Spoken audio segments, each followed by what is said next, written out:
Надеюсь, никогда не доживем до этих дней, чтобы сидеть в бункере. Хватит, насиделись уже в бункерах и в подвалах. Тот, кто сидел, конечно. Уду башлам хамди, цахам дать, альхамдулилlah. Держимся.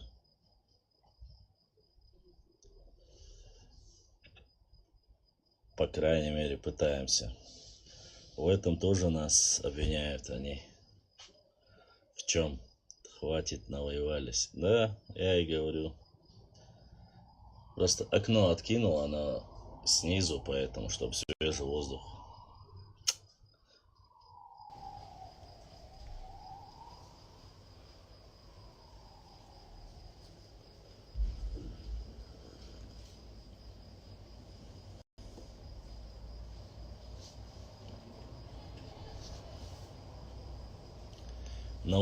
На улице дождь просто идет. В этом тоже нас обвиняют. Они в чем именно ты имеешь в виду, Нохчу?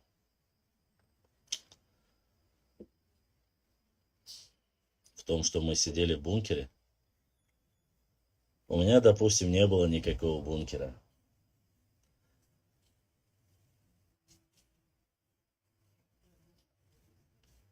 Инстинкт самосохранения никому не помешает. Чуть выше написано.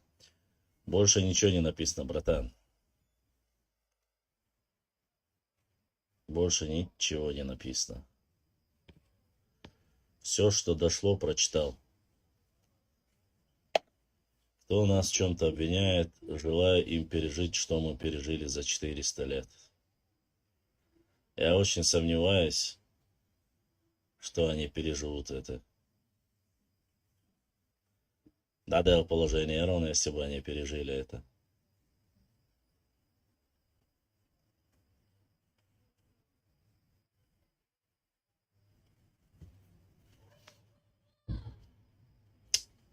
По крайней мере.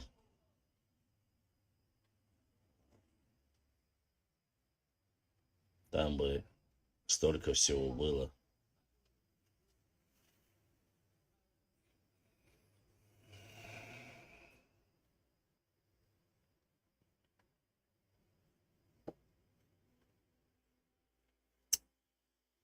Погода на улице прохладная, хорошая.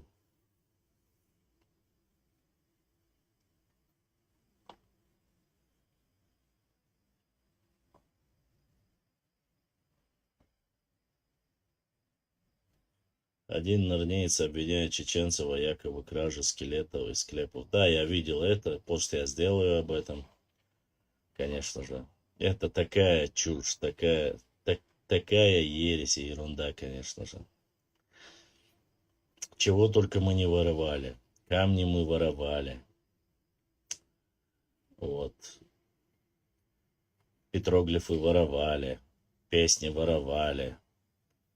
Теперь уже добрались и до костей. Они просто не представляют, как же много у нас этого добра. Я еще, когда был студентом, мы ездили в горы. Да, еще в то время не было вот этого конфликта. Там их было еще больше. Честно говоря, мне вообще не интересует мнение этих недовольных. Они похожи на общество сбитых летчиков. На общество. Ну, видите, все-таки нормальные тоже попадают среди них. По крайней мере, так показалось.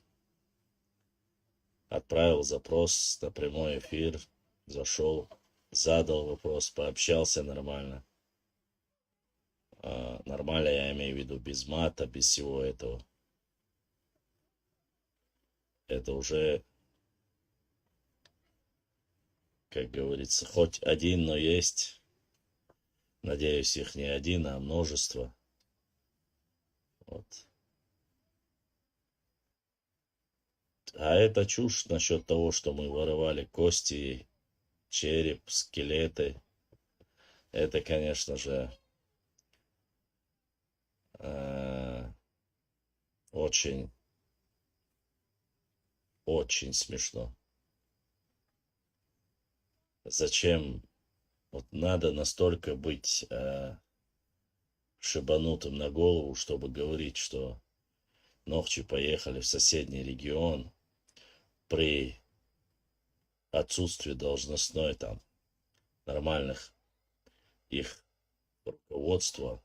Они позволили нам, якобы они же упрекают, что вот так наши чиновники не досмотрели наши там кости и так далее. Там это полбеды то, что они упрекают в том, что мы украли там кости. Это полбеды. Там еще такие проклятия, что даже многим женщинам в голову не придет это. Вот. Я видел, да, мне сразу прислали скрины, что чеченцы чтят свои ценности, а у них ради денег все воруют. Вот и решил на нас свалить. Ну, я же говорю, было такое дело. Ва алейкум салам ва рахматуллахи ва баракатуху. Они упрекали, говорили, что воруют у нас, мы воруем камни из башен, чтобы потом у себя их поставить, чтобы сказали, что мы древние.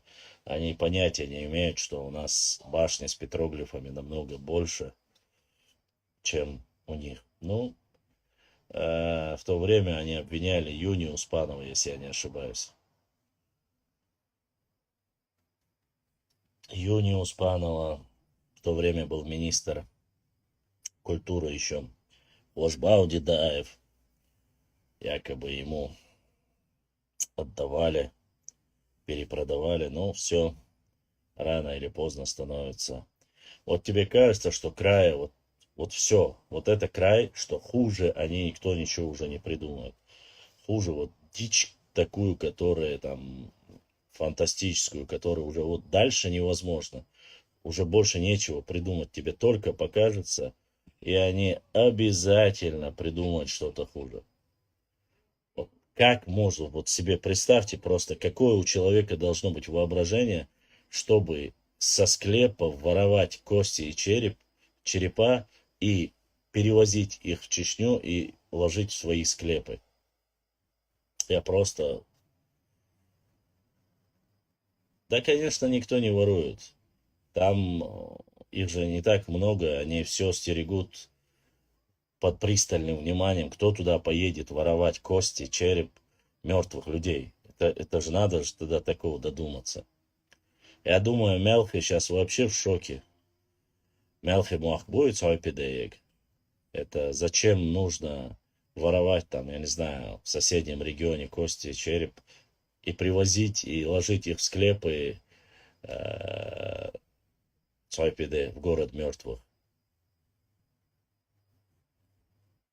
Да, уже вроде бы взяли на тест ДНК, сделают, будет и уже видно. Проблем с костями, с черепами, солнечными могильниками и всем остальным у нас в регионе вообще никогда и не было с этим проблем. Этого добра, как говорится, достаточно. Я как раз таки разговаривал, там в то время с нами приезжал один из представителей из алимов. Я спрашивал, чем эти кости и черепа будут лежать там, не проще ли их взять и всех захоронить, как бы в общей одной могиле. На что он мне ответил, что неизвестно, умерли эти люди в исламе или же умерли как язычники. Он как-то вот так сослался, можно хоронить или нет, надо спрашивать у алимов. Вот, мы просто сделали за них дуа, попросили, чтобы Всевышний, конечно же, простил, поскольку мы не знаем, реально не знаем, сколько лет этим костям. Вот. 1000 лет тому назад, если это было, или 2000 лет тому назад, никому не известно. нашим солнечным могильникам 1200-1300 лет. По крайней мере, археологи так говорят.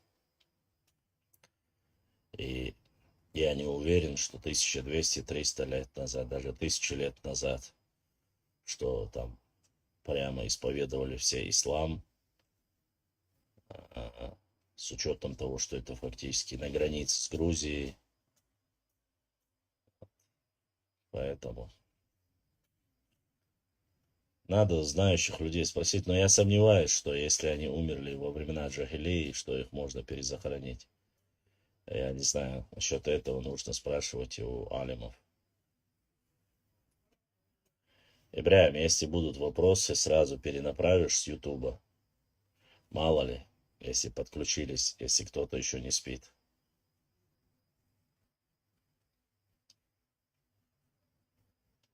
Вот.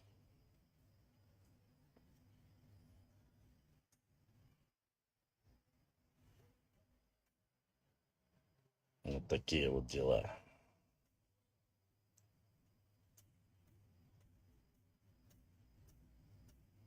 В нашей земле, конечно, еще столько неизвестного, столько, что нужно изучать. Для археологов работы непочатый край. Сейчас уже доступ, сколько я знаю, наша горная дорога, которая проходит через Галанчевский район, через возвращенные земли, где у нас, иншаллах, уже скоро будет заповедник Даймуахк. Вот. Оттуда дорога через Бамут. Эта дорога уже дошли до Итумкалинского района. То есть новая дорога, которой не было ранее. Вот, если я не ошибаюсь, Хазир там говорил до Никархуайгал Качириш в Итумкалинском районе. Работа не останавливается ни на секунду. Работа идет.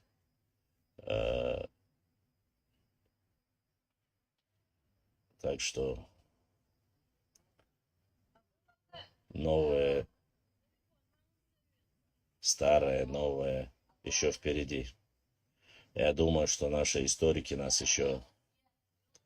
Вот мне даже оповещение не пришло. Ну, не знаю, братан, у тебя, наверное, какие-то проблемы. Поэтому...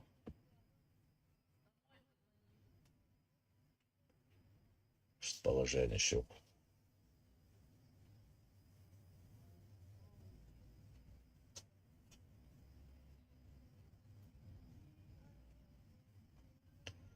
Хорошо, что ты смог сделать прямой эфир. Я зашел, там попытались взломать меня. Сразу пришло оповещение. И пришлось переделать все. Башлам, если Ичкерию не признали, признали действия Дудаева передачи наших земель Ингушетии. Я не могу сказать, это тонкости юридические, честно сказать.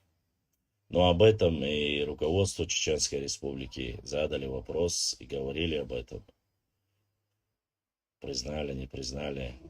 Они-то не говорят, они говорят, что Дудаев ничего не передавал, что это было все время якобы их земля. На самом деле нет. Все митинги того периода, 1090-х годов, Назрани, которые проходили везде, не забывайте, что эти митинги, когда проходили, они все везде говорят за 1934 год. Вот. Бывший мэр Магаса Цичоев Беслан говорит, что название ингушская дивизия, дикая дивизия, происходит от ингушского слова дик дивизии. Я не знаю, Беслан, конечно, может говорить, что хочет, нести, так сказать, свои гипотезы. Но все прекрасно знают, почему их называли. Ну, я уже, честно сказать, не удивляюсь и не смеюсь, потому что не только это доходило, только такие названия сейчас Это, конечно, ересь. Миро, Куба, а? Совершен.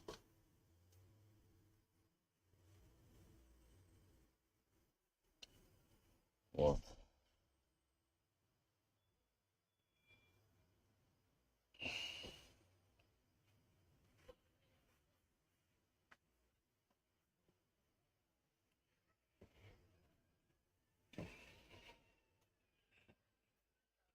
Посмотреть запрос, выйти в эфир.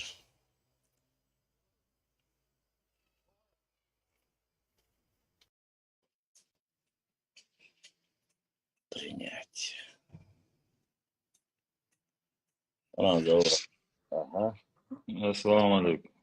Валейкум ассалам ва рахматуллахи ва баракатух. Башлам. Вот тебя. Нормально слышно меня? Да, слышно, видно. Отлично. Да, Я, как? с- я себя не вижу. Или что это? А, тебя не видно, что ли, вообще? А, вижу. Мы тебя видим великолепно. Гумандун, мокш, мекш.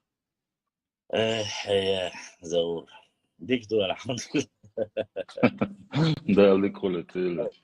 Пока держимся. Да, ликли, дорогой. Массу босал, я диана, я сына, самым ты шел, босал, да, ликли, бой. Амин, амин. Слушай, знаешь, что я хочу сказать? Ты склепчи, ум, сидится, воля, что где у меня это уже доехал, да, еще до моего рождения, да. У меня отец дорожник был. Мгм. Он был такой, как их называли, со всякие сложные участки какие-то для прохождения там дорожного бригад, вот эти Мгм. горные районы, там скалистые, где там непроходимые, непролазные всякие вот такие. Ну, он и в городе много дорог, трассы вот у нас разные по республике он проектировал. Он инженер вроде. И он, Инженер-проектировщик, да?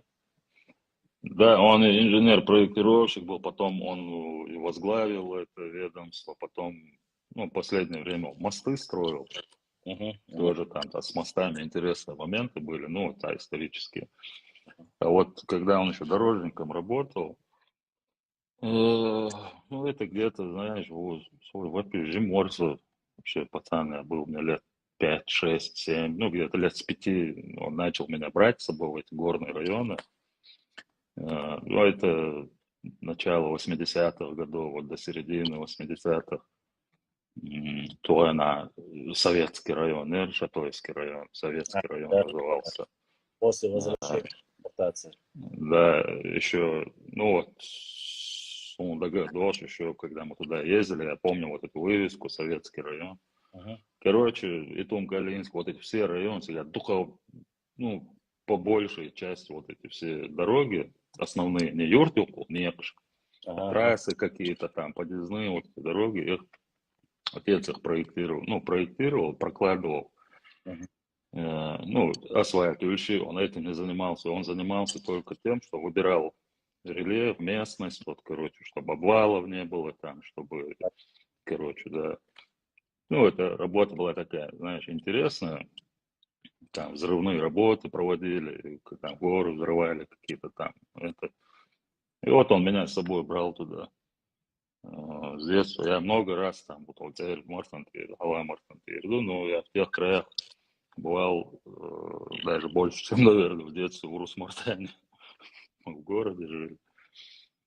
И вот к чему это все. Очень много всякого разного интересного. Они даже, вот мой отец находил, да, и он вот в своей бригаде, да, своим рабочим, он Мгм. еще им давал установку в Тахун Карич, э, чтобы, ну, приглядывали, чтобы экскаваторщик, чтобы приглядывался, ковш, сан, шалат, хамос, Мгм. для ковш, чуа, что тоже там, как бы, чтобы обращали. Короче говоря, там первые несколько там, месяцев даже, когда я сейчас точно не скажу, Шатойский район или Итумкали, или еще дальше где-то это было, у них уже целая коллекция, знаешь, собиралась. Остатки там керамики, там еще чего-то, железки, там то все. Ну, это все он передавал, как бы, в город привозил, отдавал кому надо. Мгм. Ну, музей там, не знаю. И, в общем, был у них там знакомый лесник Олтунахуол, который Меткшойш, короче, Ну, егерь, уез, не знаю, как их там называют. Но, Нохчаматахуол, Царапагацидос. Талаха.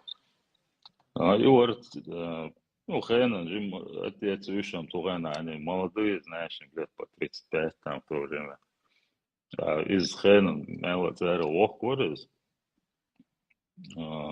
Шикан Творцом в то время, там лет по 15-16 им было. И они нам устраивали там прогулки в разных в этих горных там районах. И чего мет чего из арста. И та уж мосист бар на охоту, они там отца, короче, там, знаешь, города там. А еще приезжали. И вот этих могильники, вот эти то, что там сейчас, знаешь, вот показывают там по телевизору, по интернету, вот то, что мы вот это все видим, да.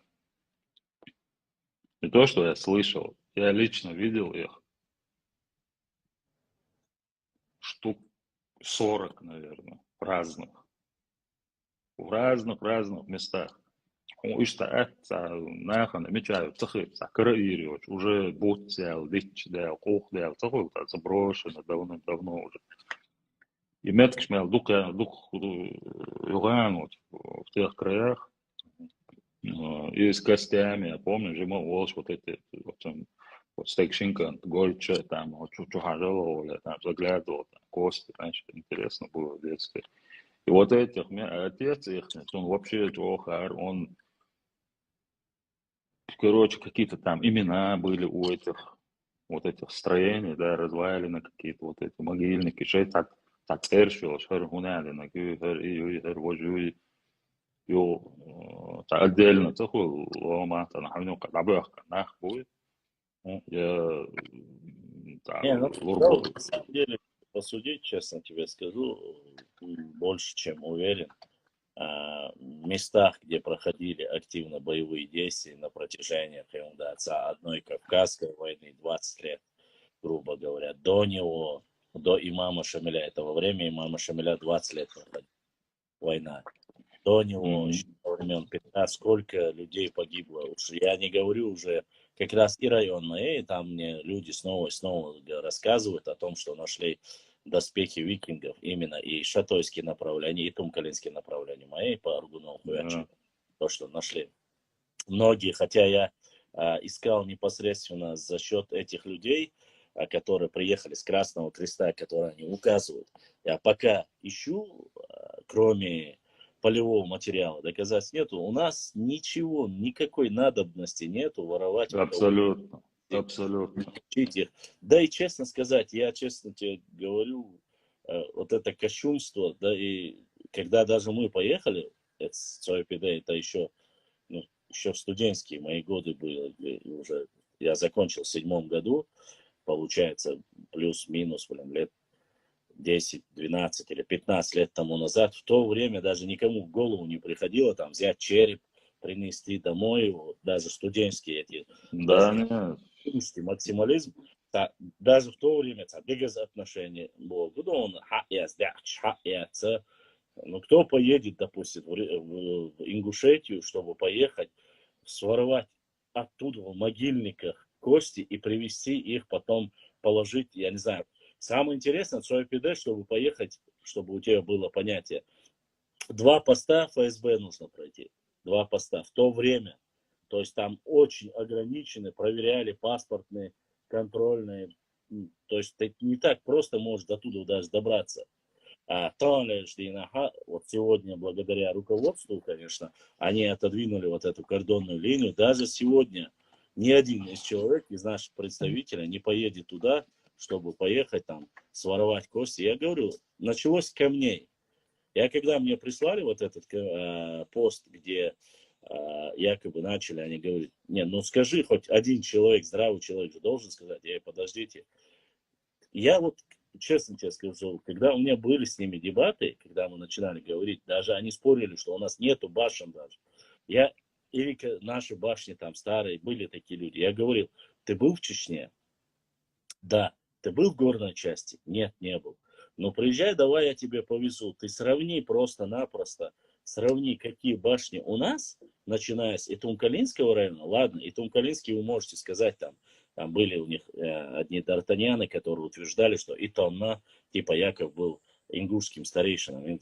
Такая большая сказка была. До тех пор, пока Чанти Оша, представитель, потомок непосредственно тех, кто основал эту местность, вышел на связь, и пока он полностью не передал полностью по цепочке от своего отца, кто основал, они говорили эту тему. И вот и Тункалинский, ладно, граничный. Шаройский район вообще не граничит с ними. Вообще не граничит. Там даже башни, которые есть, Шаройские, Хакмадойские и остальные, они вообще не совпадают. То есть имеется в виду, нету таких башен, которые сделаны как из глыбы, как у них. Вообще войнишь кречки пробою структуру. И там этих костей достаточно, этих черепов достаточно. Петроглифы. Да. То, что у нас воровали, это факт. Но то, что мы у кого-то воровали, зачем нам это было у кого-то воровать? Это у нас все воровали во всех российских музеях по всей России, в Москве, Мастана, есть кости, все предметы из Чечни. Возвращаясь, сегодня есть факты в Ставропольском крае, в других местах, в Грузии, в многих местах находят непосредственно исторические артефакты, которые были на территории Чечни. Да, растаскали. Они и сами не отрицают это, но там... Ну, это просто в качестве там, научных экспедиций, каких-то научных исследований, каких-то изысканий проводилось это. Ну, то же самое воровство. Ну, и самое интересное, Удухайн, я еще хочу один момент тем слушателям, которые здесь, чтобы вы понимали. Вы понимаете, когда они уже взяли кусок ДНК и отправили его проверить, когда проверят ДНК, грубо говоря, по этому ДНК, если там в основе своей проживали мелхи, у них вообще не совпадут. Как они не понимают, что они по мелхи будут там показывать. То есть эти кости покажут, если кто-нибудь из их потомков остался, мелхи сдаттинил ДНК, и сердце подать дирмадуи. Если да, случайно хай, чгалгаш сани совпадать дирмадацу, он должен будет показать ингушский ДНК. Но он, ДНК же показывает родство, не национальность, он родство показывает. Загинсхо, хадакш уаехкина, через 1000 лет, хатихаин цани, один в один совпадать дирмадуцу, дакш. Да. И это не понимают. И сидят и проклинают, там пишут, это украли кости, позволило наше руководство хладнокровно относится к своей истории. Ой, олачет, ледерлуя. Делда, инерде акшу, мотяхтес юши ацарва. Нер нахбот, нахта юшеру, нер умата юшу, нер дакшу, юш тяхтес юш. Валлах, это юш. Худо нер дакшу, ой, худо. Ой, кешнаш доч, ой, я ой, бис бух боч, ой. Оем, да, таны бух, ой, бух доказывать побьешь. День дуня на хушку. Ой, худо нер, да. Валгаш, да, кстати, тут я ой, бух бараш, севар. Макадер, ой, да. Не, ну сон бодик дич. İşte дича масла бахасам. Армянщинцы. Хотя я церковь, я нашел, что типа где-то неподалеку в Черном море, в Адлере, пытались подложить каменные плиты, армянские надписью под воду. Вот этот видеоролик я видел. Но чтобы кости создавать и удревниться за счет этого, бодик дич, такого даже я не знаю, какой Да больной. не, там, я тебе говорю, это вот сейчас, знаешь, как-то вот, алхамдулилlah, как-то массово вот эта работа и со стороны правительства, там, руководства республики, в научных кругах там, и сами по себе любители истории начали изучать, вот, ходить, бродить, как бы, смотреть. Я тебе говорю, там столько всего. Например, Сунгинел, Меткю, я их еще где-то официально в роликах, ну, может, я что-то упустил, ну, по крайней мере, растиражированные ролики. И со Сунгинел, Меткш, Генеатсун, как бы, на видео где. То есть это еще впереди. А сбор, это даже Тухена, это еще даже в начале 80-х. Он вообще он плюс еще, знаешь, многие вот эти места стали труднодоступными, потому что там за сотни, за тысячи лет рельеф менялся, знаешь, когда где-то там была какая-то тропа, Новая а, ситуация. Смотри, лам такан, няк, шая, уши, засыпал. Все, ты бьет няк, бац, значит, это место буквально там несколько лет проходило в запустении. И так сотни, там, тысячи, больше тысячи лет в запустении, листан меткшуй. И причем там некоторые вот эти объекты, так скажем, да, ты даже в лесу будешь вот идти, да, ты даже с расстояния 10 метров можешь гулять. Ах, талат по яғни татол уже мох яғни татол. конечно. Так, кух дел, шай, бут дел. Ацан хару, снаган, дух говорит, и с одного метка Ага. пещеры, которые, там было, где прятались там, знаешь, так. И метка какой-то, дух ириш. Но 70:07. Но что? Привлечь к ответственности за ложь можно, если эти люди оставляют свои какие-то контакты, данные. Ты понимаешь, что за все эти 4 года редких случаев, вот как сейчас Заур сел, показывая свое лицо, называв своим именем, они не сидят, они меняют аватарки, их блокируешь, они создают 10 аккаунтов, заходят под левыми никами, раздаются шующие. Как ты привлекешь этих людей? Да, если бы я там работал на спецслужбы, может быть, я бы там заинтересованная личность была бы, я бы это сделал, масла Бахас, если бы это было так.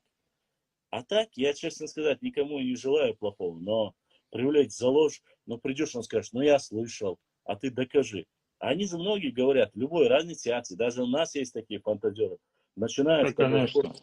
Я почему остановился рассказывать а, по тейповой теме? Ты когда пишешь касаемо тейпа историю, там, описание, этноним, все остальное, вот ты собрал весь материал и публикуешь его. И обязательно кто-нибудь из этого тейпа вылезет и скажет, ага, и считается уштар.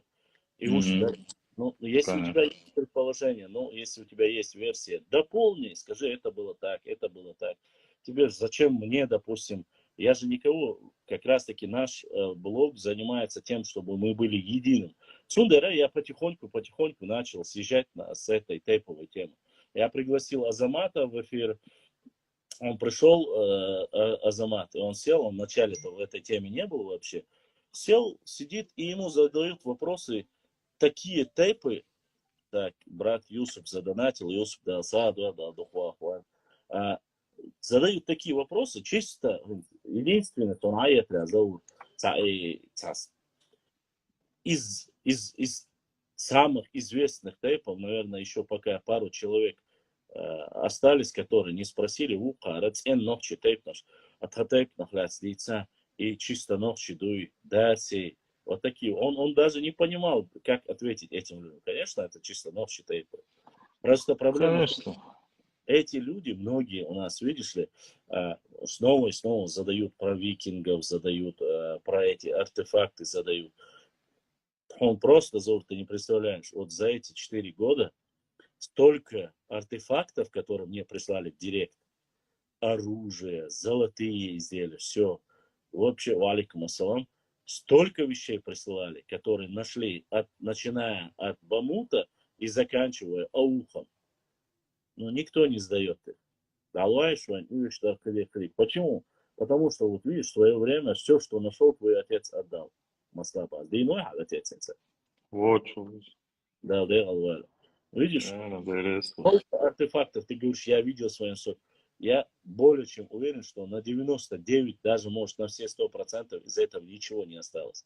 То ли разворовали, то ли растащили, то ли уничтожили, забомбили, понимаешь? Не знаю. Поэтому многие не верят. Это, конечно, они самые опасные люди, эти чернокопатели. Почему? Потому что я опубликовал живой человек, показывает пояс своей прапрабабушки, Нохчово, Шоно, Тайпаношвал, что Шейтейп с 15 века, 16 века, Шейнен, то есть и передавать аж дёхкердать, М. и породцу. Хагочу, я его опубликовал, хаунядин, ергалга дёхкерду, хунду опубликовал. Соборде бас, это потомки по шей дай сайцелу шей хадо шей цинах нех цель самаду. Ага, вот купили, вот продали, комментарий потом пишешь там еще. Да зачем? Я же объясняю этим людям. وين وقابوك عودة المال الهمش يوتشي شين تخوك دوتشي Я не говорю, что у вас нету. Шу хилтерло, тха хилтерло. Но мы ваха.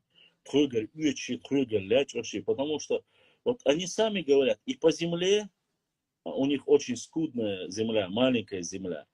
По территории маленькая, в 3, 4, в 5, 6 раз меньше, чем у нас в Маслабааса. И дольше, это уже даже это, вот эти карты, которые я публиковал Руслан Арсунакаевич, ЦР, вот эти старые карты, которые советских времен, Да. там столько могильников, которые еще не раскопаны. Огромное количество башен. Это еще советских сохранено. А после этого, за эти 2 войны, почти знаешь, как их много уничтожили?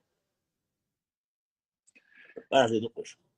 А Ты как же, знаешь, еще недавно появляющаяся в интернете информация о якобы имевшем месте случае приобретения каких-то камней от памятников архитектуры горной Ингушетии. Так зарегистрирован такой случай. Они рассказывали и говорили, что якобы камни украдены для восстановления Шаройского замкового комплекса в Шарое. Но это не подтвердилось, и тот, кто украл, был из их людей, из их народа, и тот, кто покупал, был из них. Чеченцы ни одного камня не покупали в Ингушетии, и не надо было. У нас они просто не понимают, что у нас структура камня совсем другая, у нас типы башен совсем другие, и нам нету никакой надобности.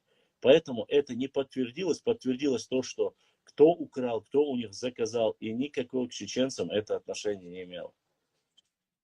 В течение, пока эти люди не объявили следствие провести Гучваловца, они столько проклятий, столько лжи вылили опять же, на нас. Не подтвердилось. И сейчас и с этими ДНК, взяли ДНК на эти кости, и с костями не подтвердится тоже. Ты ума, да, как оно подтвердится? Ложь не может подтвердиться. Наука все доказать может и опровергнуть может. Да? Да, наука сегодня дошла до такого прогресса, всякие там изотопный анализ уже делают легко в Москве. То есть можно не только отследить кости там по ДНК, да, можно даже определить с большей долей вероятности, где эти люди жили, Да, конечно. по составу почвы, по составу воду, которую он пил, чем питался, вот это все. Зовут. Ты представляешь? Я ж смел красочно царю, без там все равно, гучтерма, Зовут. Но это же показывает, что даже ты же знаешь, вот и Тумкалинском, Шатойском, Шаротском районе, даже в наших районах, камни даже разные. Понимаешь? И с разными... Конечно. Там зависит не то, что по И плоскости, да, или по образование, вертикали. В да? зависимости от высоты у них структура меняется. Особенно образованный Цахельча и Ихунжию царю. Я вот поэтому и говорю об этом. Честно сказать, Бодигдисла является большой глупостью там утверждать и говорить, что у кого-то кто-то кости. Я говорю, это ноу-хау. Когда у меня спрашивают, что из новости Келгуду Ачана, вот новость последняя, это только то, что обвинили нас в краже костей. Ты знаешь, на вору шапка горит, дует, или там по себе людей не судят, это вот что-то из этой области. Жизни, вартан вообще. Хайкал, чуакиетам, чуавол, стаган, бусал, стаган, дагадовар, да, ты сандо, да. Дейлов, ты ешвол, стаган. Вахару, сом вахару, а сбоку, сколько я их видел, да, вот это с детства, сколько я много раз там был. Царов не то, что Дегец или что-то, просто, ну, это могильник, понимаешь, это кошмадует, пусть они были там этими, другим, не знаю, не нам их Всевышний рассудит. Просто их побеспокоить, они сотни лет лежали вот ровно, как только животные беспокоили. А, ты не Э, понял, ты не понял. Там же еще как написано было. Самый приход там еще написано, сейчас освободила. Это просто, а, сейчас кренебе. Они пишут, кости в склепе не так лежат, я зенцо, представь, я. Кости Вот это. не так лежат, а я зен комментарий.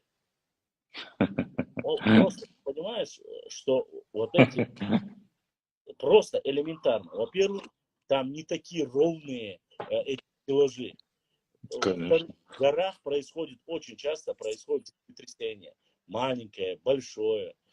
Склепы, эти кости, когда люди уже гнили, это же рассказывает все археолог. А он говорит, нет, говорит, сразу видно, что кости украли, говорит, потому что они лежат не так. А сколько там было чернокопателей, я уже вообще не говорю, которые залезли, искали там что-то. Аудал Гумаду. Валай, лох. Это все, знаешь, там невежды улицы, необразованные, неграмотные. Я ни светского образования, никакого научного образования, тем более, никакого даже мусульманского, какого-то там народного, ничего не привито им, ничего, там, ничего, не знаю, святое, может, что-то у них есть там, но ничего там вразумительного, как худые церковь. Это дохлое поколение, знаешь, войну Кабу и Сандеш, Ауда Мельда, Умши, Гуантабу, Константина, просто это там, они не говорят откуда, они говорят из наших украли и перенесли, говорит, свои положили. Речь идет о нашем этом захоронении солнечных могильниках в Цойпиде. Они говорят, что украли якобы с Ингушетии, привезли, положили. Ну, после я завтра сделаю, как бы, хотя, в принципе, опровержение цыганской да, это любой идиот должен понимать, что после сдачи ДНК сразу будет ясно, кому и где они принадлежат. Башлан, еще, знаешь, Бадвенчик, что хотел сказать, ну, может, Мгм. кто-то этим уже занимался, я не знаю. А, Есть очень хорошая программа Google Планета Земля, знаешь? Мгм. Слышал, слышал. Вот, и ее скачать можно, установить просто нужен, ну, желательно хороший компьютер, как бы, А, программа тяжелая. с этим я тебе сразу скажу, Васин, компьютер, я с ноутбук, у меня только телефон. Поэтому, Да. Но поэтому я просто навести хочу как бы на мысль. Я лет 10, наверное, назад, ну, 7-8 лет, может, назад, просто какое-то время за шел дома, сидел, мгм, недели две я дома провел, и так ежеуволил через эту программу, она очень удобная, можно приближать планету мгм, любого участка. Это еще тогда не вся Чечня была покрыта мгм, высококачественными снимками. мгм. Случайно там лома, там метка, ген приблизительную начал, вот, ну, явно видно очертания, какие-то строения были, что-то там было, там какая-то дорога, знаешь, так, какие-то геометрически правильные такие рельефы, то есть Мгм. это, знаешь, ты с земли это даже не увидишь, ты будешь идти вот так, перешагнешь через это, пройдешь, для тебя это просто какие-то бугорки, там что-то, а вот с высоты птичьего полета это видно вот, какие-то старые заброшенные жилища, Такие разрушенные. геометрические формы видно бывают, да, я если не Да, да, да, да, да. Вот с разной высоты это вот видно бывает. Какие-то разрушенные, полуразрушенные башни. Я уже там настолько увлекся этим в то время. Вот я нашел, наверное, ну больше 100, это точно. Я даже там, можем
не сведущий ни в истории, ни в археологии, да.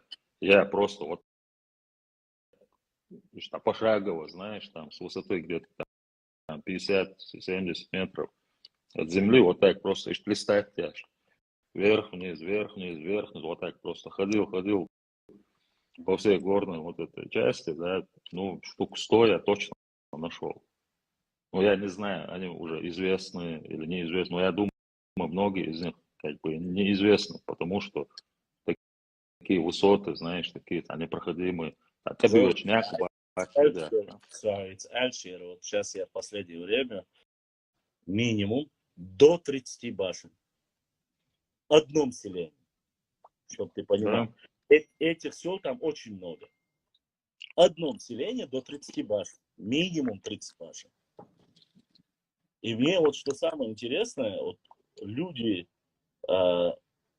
которые говорят или утверждают, у вас нету башен или и так далее. Я специально у старожил оттуда спрашивал, да, бахкой борешь, там, под 90 будешь, бахкаешь на АХГ, я попросил себе, собирал полевой материал, я спрашивал, да, вот бахдик, алеш, сюлеш, бахка, бахкин, сюлеш, шума ини, валлахи, биллахи, талахи, просто цабал, сюлеш, воин моя цартига, царбар, между гдари, между гивот, эрдох, шайнат, эрдах, чулта, хабахкин, чулта, ачайнат, царь целотин ягин нехтиер ташичуер тебя. И му даже на сегодняшний день ты можешь понять, поппар хат як баг мабин поппар мухул маал хай. да, Старый хулкой. да, он оранжевого цвета Да, становится. да, да. Иштан ах бинт я отмеждик я. Ишцар дабдуах шена ягин элер цар цар дуахин элер цар. Ну, имеется в виду, то ли, видать, имеется в виду сотрудник НКВД, я сотрудник, цар Да. ягин. Тат уг, он просто-напросто зовут. Хавар хала хаш. Ты не представляешь, дели души, дели он, даже и 100 лет, 200 лет, халби, учинили и ини он баун шери тебя ини он живой его.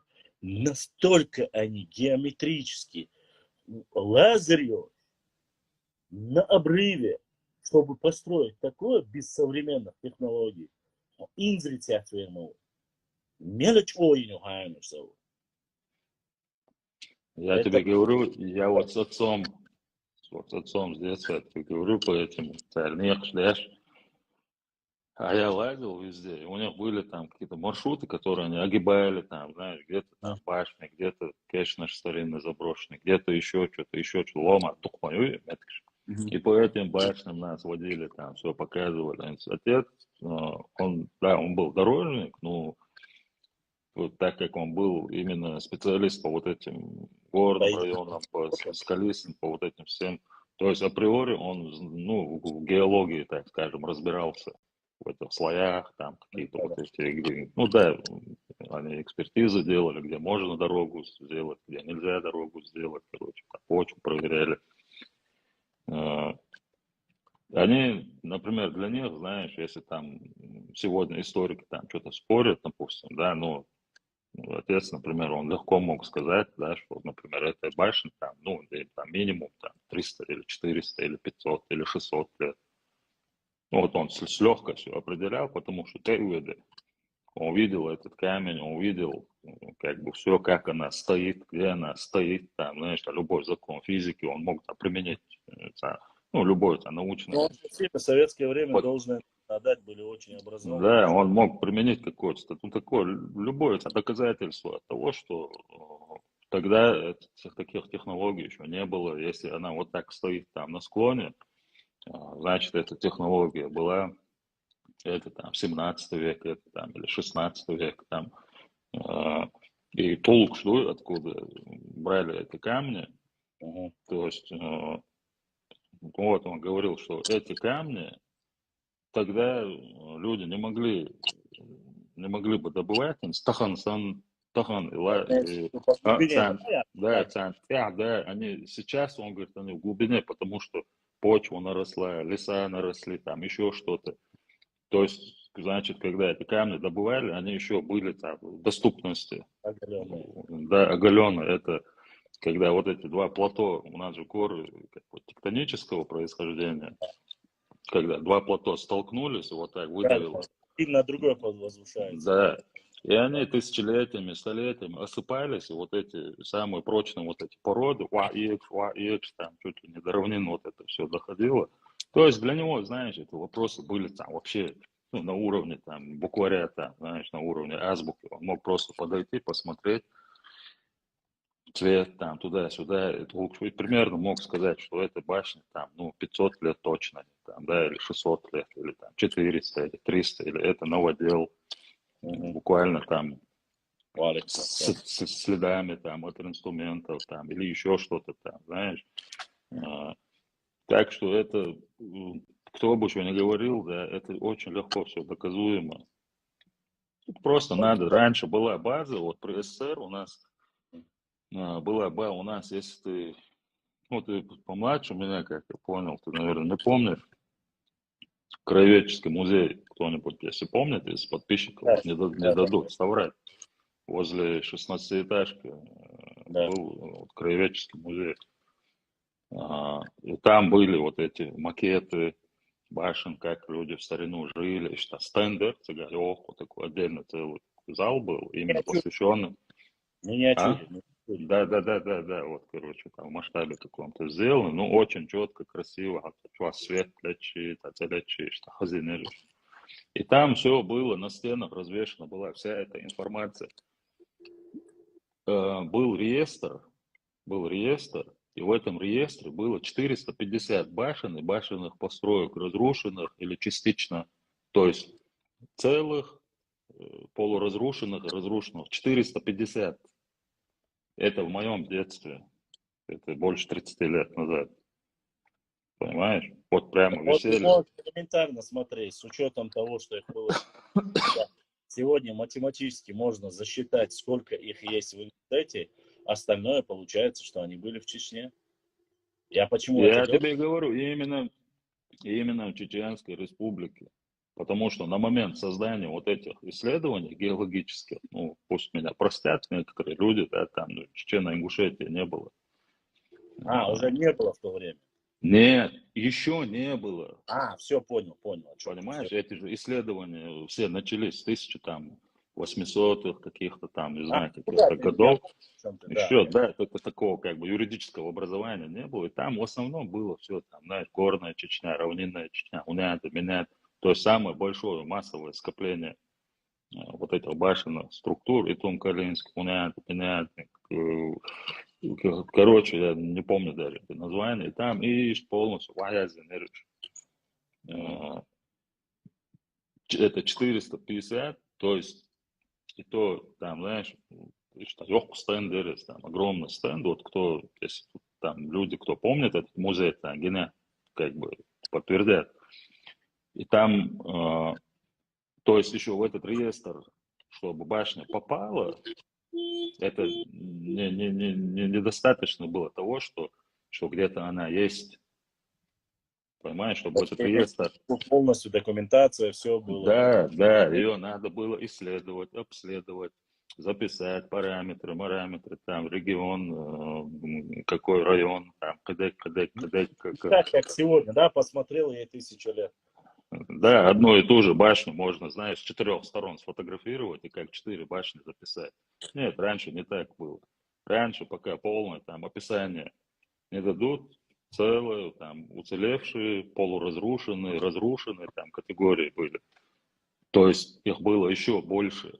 И, все, и там всего написано было там, короче, там больше 600 объектов, которые находились у историков, это еще на контроле Москвы все было, которые находились на стадии изучения. Около 600 объектов Да, культурных, там исторические. заканчивается час, надо перезагрузить, а то очень продолжите, через час отключается. Давай я перезагружу и продолжим. Ага, да. Давай. А сюда здесь. Просто Не, вот. не надо, я уже друзья, не теряйтесь, я перезагружу, час закончился, по часу без трафик я сейчас перезагружу и зайдем снова.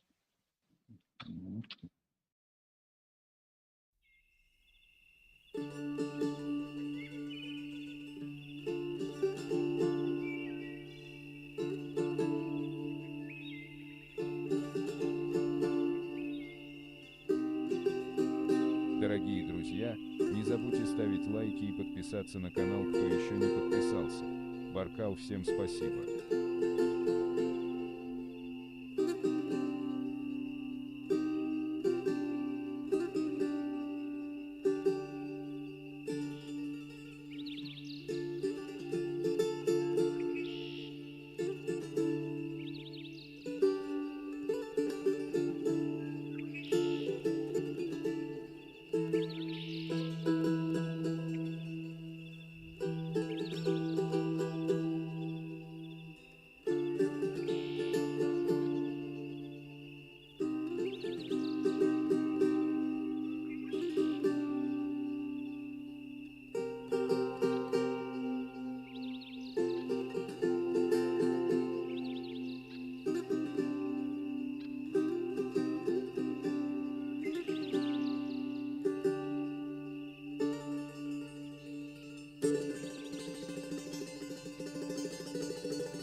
Эфира у нас было 320 человек, так что подписчики понемногу возвращаются.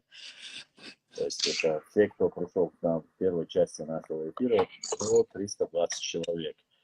Так что зовут его салам. Отвечу на вопрос. Юсуп, очень интересная новость. Я от тебя услышал впервые. То, что найдены новые захоронения на месте строительства нового аэропорта.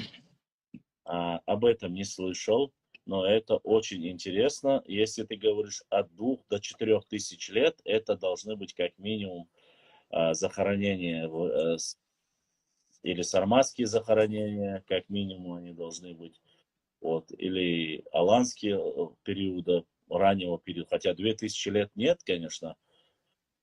Нет, да, может быть тоже и аланского периода захоронения. Так что это очень интересно. Нет, не слышал. Если у тебя есть какая-то информация по поводу этих раскопок и кто занимается, скинь мне, пожалуйста, я обязательно прочитаю, посмотрю.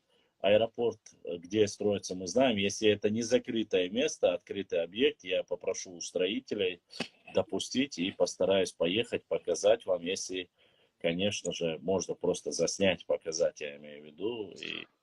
Вполне возможно.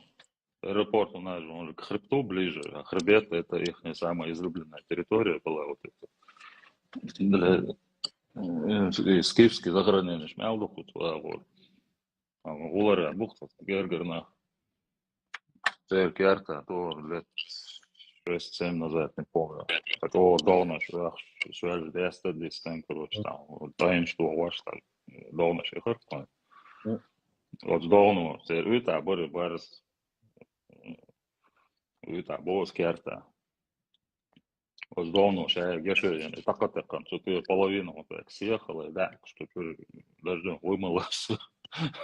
Раука, лавак, Не, зовут. Аллах, на самом деле, они эти кости со склепов, понимаешь, потом в землю закопали, подождали, да. когда пойдет дождь, а потом вытащили, как будто бы нашли, понимаешь? Да. Вот А ты говоришь, ты не умеешь говорить. ты говоришь, а я не решил. Да, Учу вас, ладно. Учу, вот и слышишь.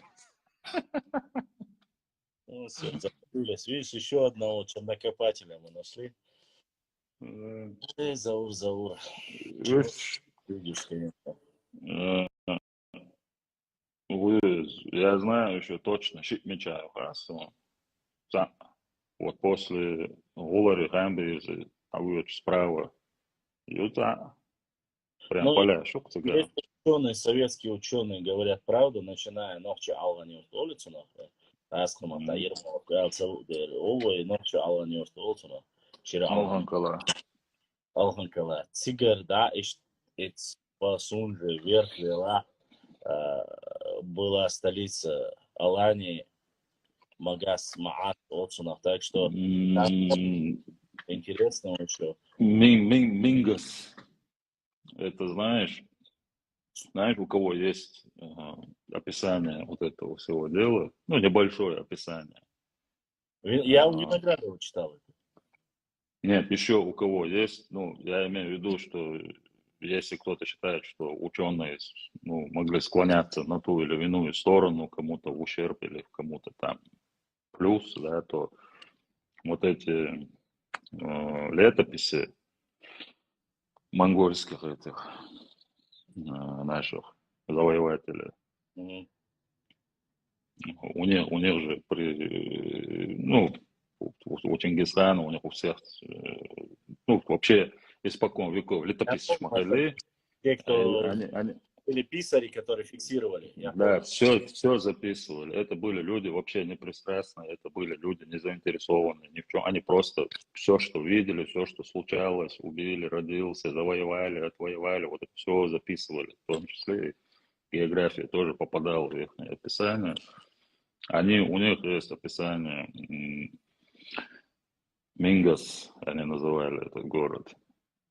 И судя по тому Эверка, я не помню, что, скорее всего, это имеется в виду территория от Алхан-Юрты, не от Алхан-Калы, а от Алханы, то есть Башлами, М, Башлами Чарама. Вот, короче, от Башлама до Сунжи, вот так, и Олари Такачелс. Ну да, вот и Юху есть. Да, это был, даже по тем временам, это был крупнейший город в то время, там, А это столица. Это да, столица. Ты столица. там тысяча человек, это был крупный город, ты знаешь, да, 5000 человек в то время город, пятитысячный город, это был вообще большой город. А у них есть царь Удяшхила, ты же знаешь, они ухо отрезали, да, хану приносили.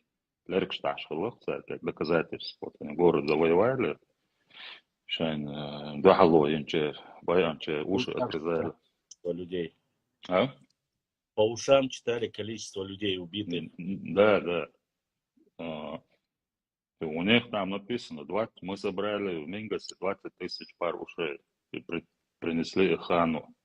20 тысяч пар ушей, ты представляешь? Какой большой город должен быть Бая, по Да, сути. да. Это был огромный торговый город, там несколько торговых путей, которые в Чечне пересекались. А в древности как было? Везде, где две дороги перекрещиваются, там возникал базар. А там, где возникал базар, позже возникал город, да, как и Рим. Да? Рим тоже возник из-за одного купца какого-то там. А, То есть это был крупный торговый город, шелковый путь, золотой путь, китайцы там со всего мира, Кстати, мне арабы. про твой Русматан тоже так же рассказали, что там был сперва был рынок, люди оседали. Но это уже совсем, можно сказать, как вчерашний день, знаешь, для историка это как позавчера. Вайшин Хан вообще Мне раз такое Шерхан, ну, возникновение у Русмартана, когда рассказывали кто-то из полевых материалов,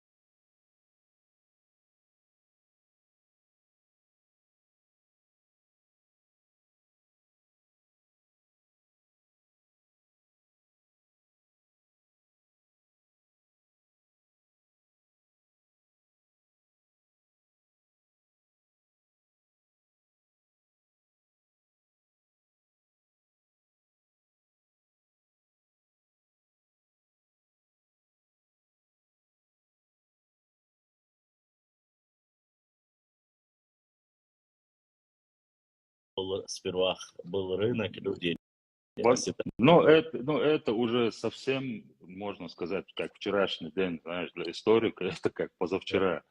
Вайшин Хан вообще Мне раз такое Шерхан, ну, возникновение у Русмартана, когда рассказывали кто-то из полевых материалов,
Друзья, я прошу вас прощения.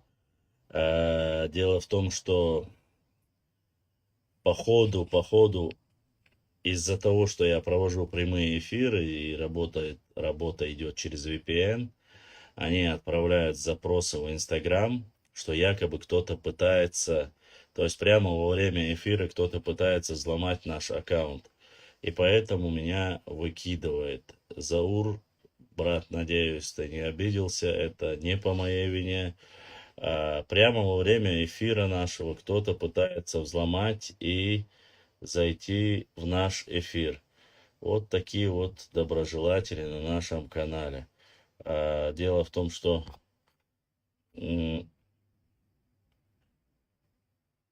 почему-то, когда я сам проводил эфиры, этого не было. А сейчас вот, как ни странно, когда я приглашаю других, он показывает меня именно так. Почему, если у вас есть свои башни, на ваших книгах по истории стоят ингушские башни? Во-первых, ты, Магас Ингуш, говоришь чушь.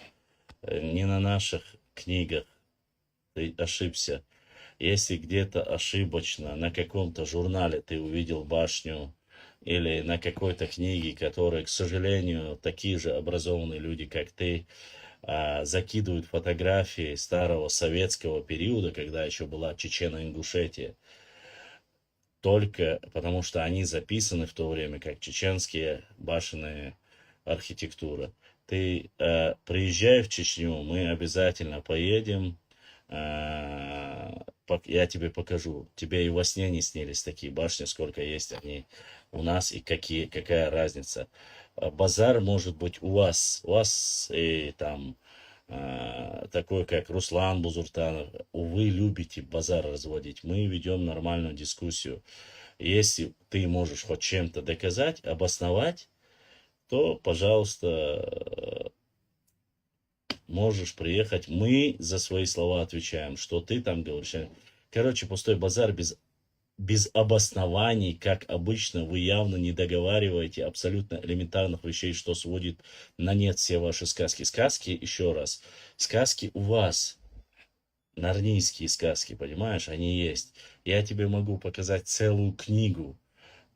Я обязательно обещаю, что для таких, как ты, Магас Ингуш, я достану каталог, размеры буду называть, место буду называть, фотографии буду показывать в эфире, чтобы ты понимал, о чем я говорю и что есть что. Поскольку ты, к сожалению, не знаешь ничего, ни об истории не знаешь, ни о башенной структуре. Как раз таки люди, которых очень слабое основание, слабые доводы, они начинают говорить, что вы не договариваете. Что не договариваем? Вот ты напиши, что конкретно мы не договариваем. Почему? Вот ты задал вопрос, почему на ваших книгах по истории стоят наши башни, ты говоришь. Я тебе говорю, докажи. Докажи мне, покажи книгу истории Чечни, где стоят ингушские башни. Вот если есть такая книга, особенно желательно новой верстки, там, 18, 19, 20 год. Если ты докажешь, я признаю, что вот мы, оказывается, а если нет, то ты просто-напросто балабол. Извини за выражение, потому что ты сказочником называешь там и так далее и тому подобное. За свои слова нужно отвечать. Я имею в виду не как лично, нету ни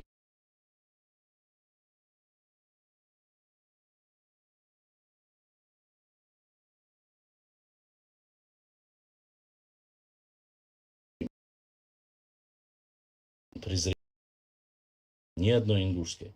Есть одна ошибка. Я прошу, чтобы сразу все понимали. Заур, я тебя принять не могу, потому что если я принимаю, мой компьютер, точнее, мой канал считает, что меня взламывают, начинает, когда ты со мной в эфире, происходит, начинают взламывать аккаунты, и они выкидывают меня с эфира и просят, чтобы я обновил аккаунт, и не сохраняется. Цунде, первую часть мы с тобой смогли сохранить, а вопрос, а задавать цадаха, он выкидывает. Я не знаю, почему он под сомнение ставит, что я говорит, что...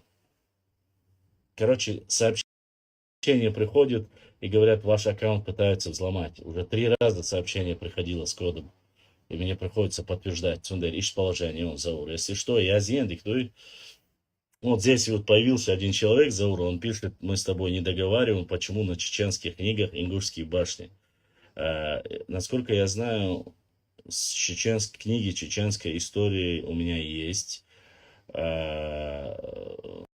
Те, которые новые, по крайней мере, или более-менее указываются.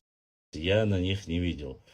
Я по своей ошибке сделал одну статью, но как я не столько ошибку допустил, сколько на этих башнях, что они чеченские башни, они старые советские,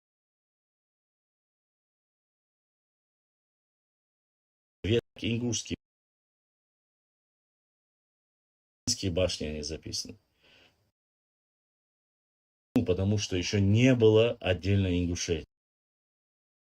Люди берут с интернета старые книги, публикуют их, но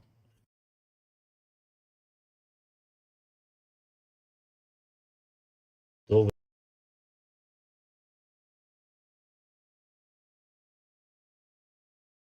и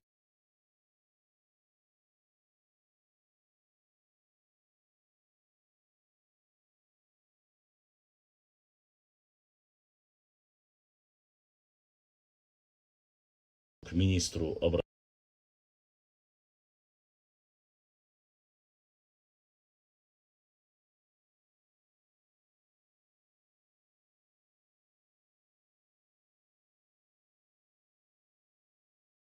Только один каталог. И этот каталог полностью состоит только из чеченских башен, законсервированных, реставрированных, и которые еще в будущем должны реконструировать. Поэтому, еще раз, хочешь слушать сказки, иди к Бузуртанову, иди к Красному Горшку и всем чеченофобам, которые рассказывают сказки. Я же не оскорблял ни тебя, никого. Мы говорили в первую очередь о костях, которые я завтра статью обязательно сделаю, которые вы говорите, что мы украли с ваших склепов кости, перевезли в чеченские склепы и сделали это специально и так далее и тому подобное. А что касается башенных комплексов, к сожалению, если у вас есть башни, ты же никогда и не был в горах Чечни, то есть где есть башенные комплексы. Приезжай и посмотрим. Если я тебе покажу больше башен, чем у вас, не восстановленных, а полуразрушенных в основном, вот тогда я надеюсь, что ты, хотя я сомневаюсь, ты прекрасно и так думаю, понимаешь, что безосновательно. И ехать не надо, просто нужно взять каталог, современный каталог, по ним зачитаю названия, размеры, диаметры, высота, все, в каких горах где есть. Ну зачем ты позоришься, вот зашел ты приличный раз опозорился. За то, что какие-то там рекламщики в алейкум салам ошиблись и не написали там, или не сделали там, поленились и сделали фотографию с ваших белых башен, Ну, они белого, да, у вас? Они белого цвета в основном. У нас белых башен фактически нету вообще, чтоб ты знал.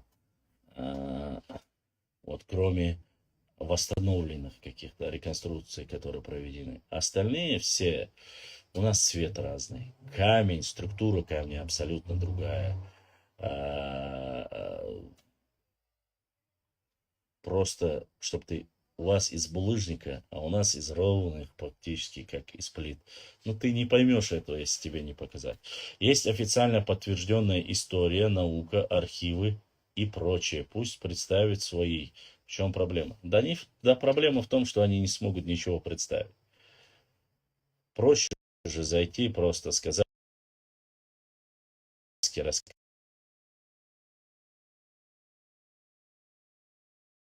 Ну, вот ты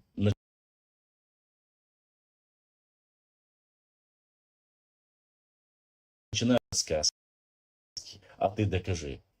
Я докажу. Меня упрекали.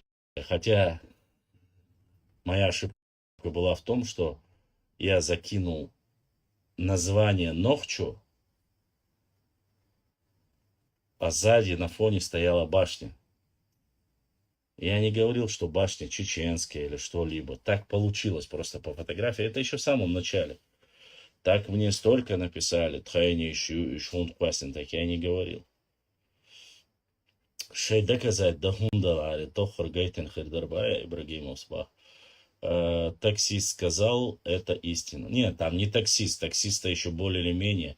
Бабушка во дворе, которые сидят, семечки кушают, рассказывают, вот они рассказали, это есть. Вот такое вот доказательство. Ибраим, у тебя очень интересные вопросы, однако, задавай, я не знал, что там есть такие интересные вопросы. Это очень интересно. Пусть Бусуртанов расскажет свои сказки, он побежит опубликовать. Ну, тому и не надо рассказывать, у него своя больная фантазия, он столько рассказывает. Вот.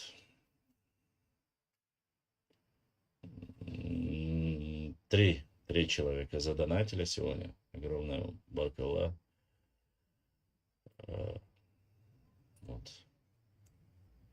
Я не знаю, первый час нормально у меня с Зауром эфир прошел, то есть он и с этим парнем с Ингушетии, который я когда зашел сегодня в 9 часов, он тоже час мы смогли с ним поговорить, не выкидывал ничего, я не знаю, то ли на улице был из-за этого, может быть.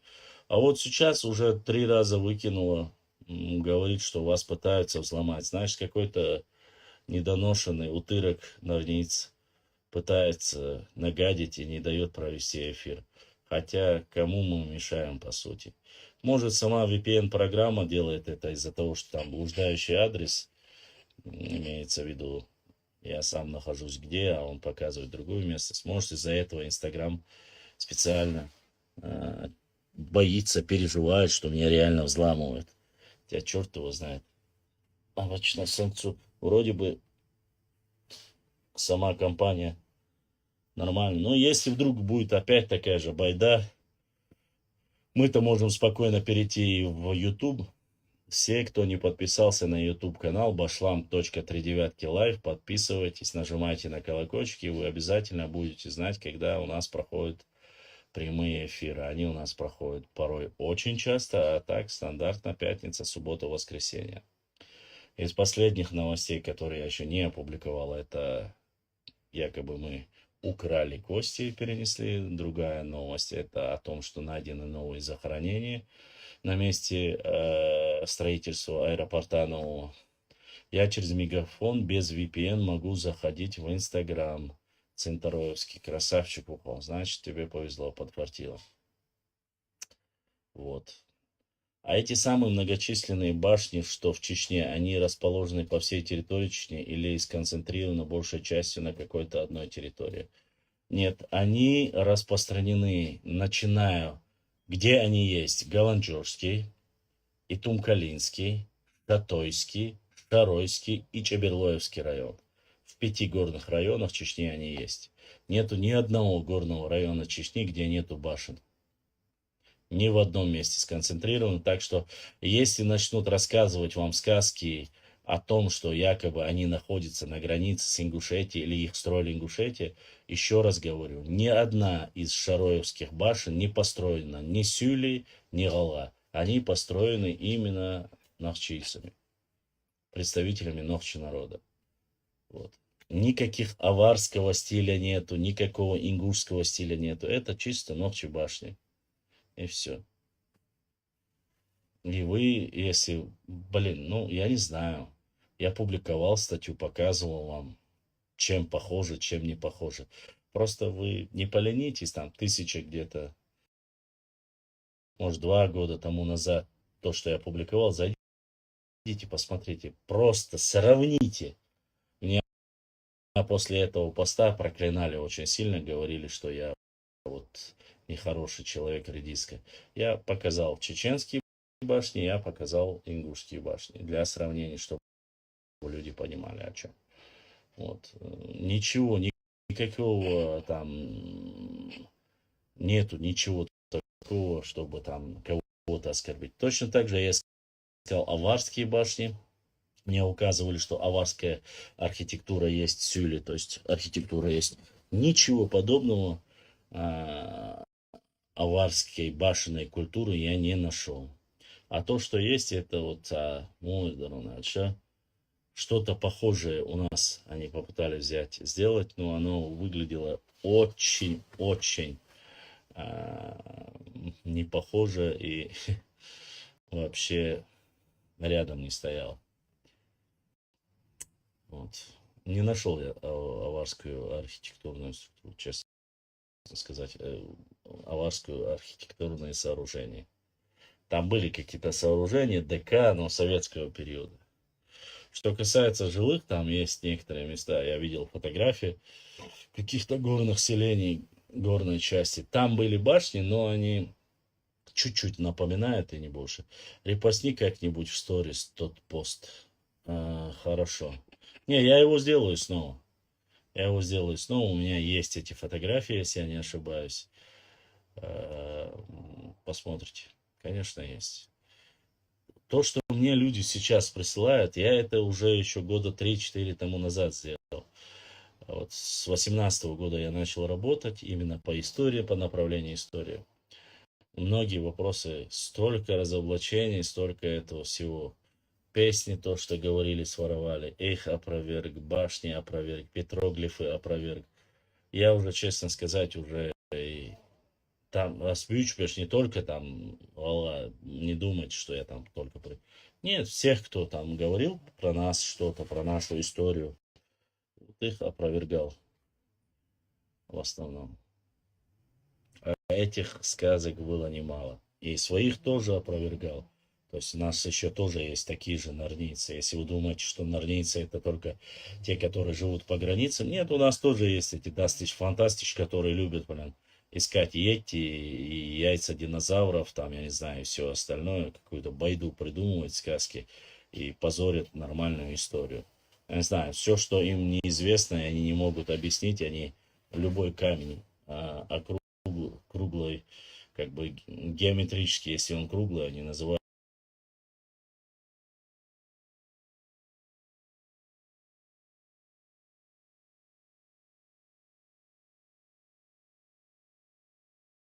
его там, не знаю, чем угодно.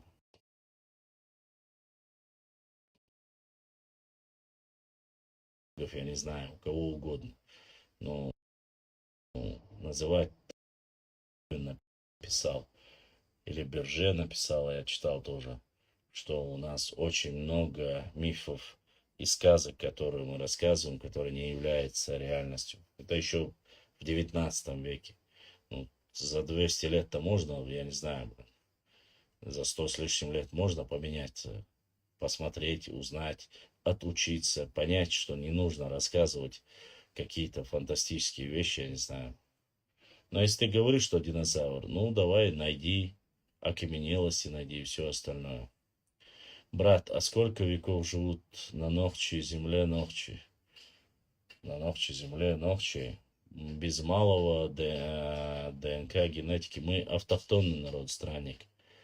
Говорится, речь идет от 5 до 12 тысяч лет. По крайней мере, так говорят генетики. Новчи является автохтонным народом, то есть народом, который все время проживал на этой земле. Я не могу сказать, что у нас то есть 50 тысяч лет одному тэпу. Такие вещи я говорить не буду. То, что я слышал от ученых, минимум от 5 до 12 тысяч лет. Поэтому дастич фантастич нам не нужно. То есть автохтонный народ — это народ, который пришел первый на эти земли, когда здесь не жили никакие племена, никто, и вот осели.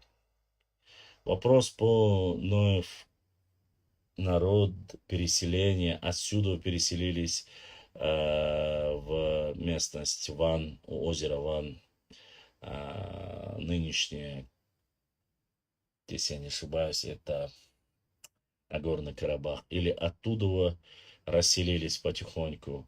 Но ученые, такие как Мравелли, они говорят, что все-таки оттуда Ноев народ перешел и осел. И грузины сели, и потомки Кавказуса, Дзурзука, Таргамуса и так далее, они осели на Кавказе, вот в этой центральной части. Еще раз, не путайте автохтонный народ с народами пришлыми, кочевыми племенами. Кочевые племена тоже уже считают, в многих местах пишут, что они коренной народ, но это очень сложно. Дело в том, что ни один ученый не может доказать, что кочевые племена присутствовали здесь, когда появились автохтонные народы. Такого нету.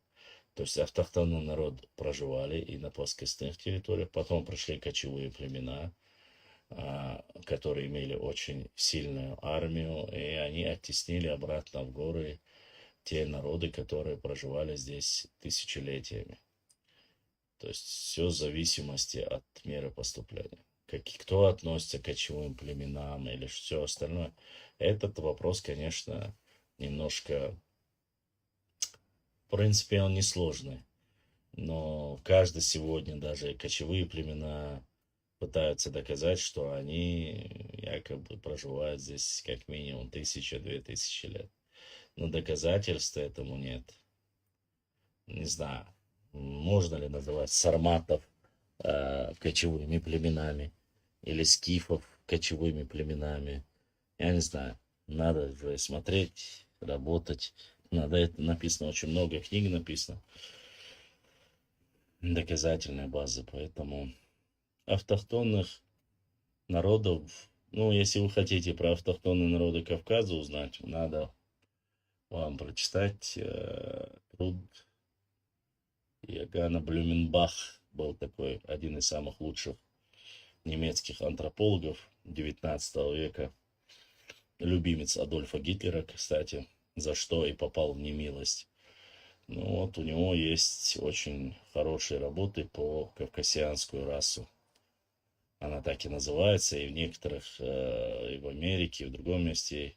И только советские ученые выдумали новый тип расы, назвали его европеоидная раса. Ну, нормально люди ее называют кавказианской расой. Брат, а государству Урарту известно, к какой расе оно принадлежит. Расе неправильно будет принадлежит, но оно самое близко родственное относится, хуриты и Урарту относятся к Нохчи народу, а также к ингушам, а также к бацпийцам. Вот. Есть некоторые моменты, где говорятся, что и к лезгинам тоже. Вот.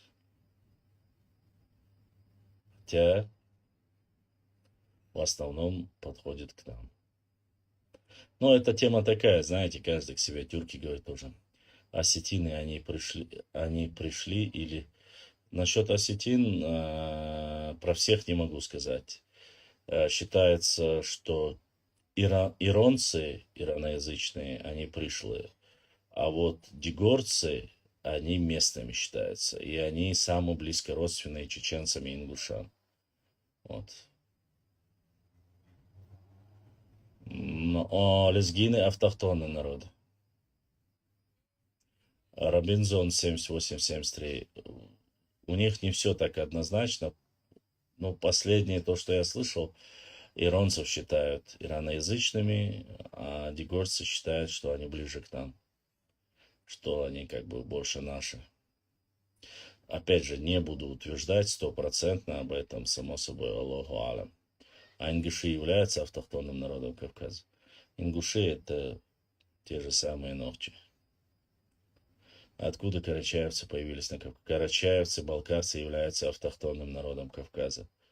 Но они потеряли свой язык. Так говорят, по крайней мере, ученые.